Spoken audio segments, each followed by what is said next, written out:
Nexia 3. Muammo benzindan gazga o'tishi kech bo'ladi. O't oldirsak, hatto o'rtadagi lampochkasi likkillamaydi ham. Qachonki gaz bersa, keyin gazga o'tadi. Buni asosiy muammosi emulyator impulsini bobinadan olingan. Buni raspredval datchikdan olish kerak. Raspredval datchik buni orada bo'ladi. Hop, eng tagidagisi yana siyoh rangi impuls hisoblanadi. Shu kesamiz. Mana hozir bezing o'tdi.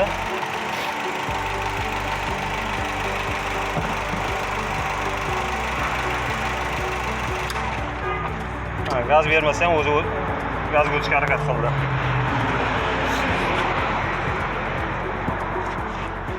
Mana boshqatdan yurg'izamiz.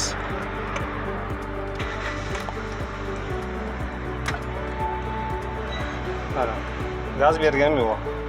Oyog'im sepleniya turibdi. Gaz pedal bu tarafda.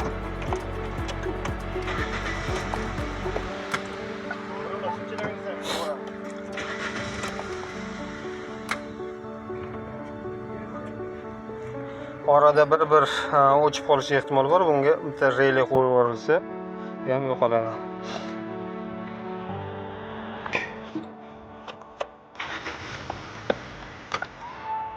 Urinishni o'tayapti.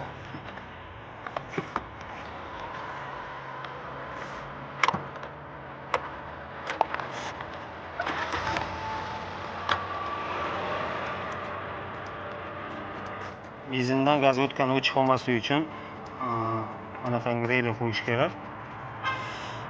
Hop, buni qanday o'lanadi? O'ttizini emulyator simiga iloji bo'lsa zavodga simi oldi bo'lish kerak. 30 relayni 30. Bitta kondensator bilan qo'yish kerak. 16 minglik kondensatordan qo'yilsa, hop, 87sini benzin asosiga ketuvchi sim bo'linadi. Ishlatib beruvchilari bittasi jigarrang, bittasi emulyatordan keluvchisi. Biz 5-oyog'i ham bor. Bunisi kapot relayga qo'yiladi. Mana kapot relay bo'ladi. Kapot relayni mana shu ko'ksini ulab qo'yiladi. Gazga o'tganda 1-2 sekund benzin sepib turgani uchun o'chib qolmaydi.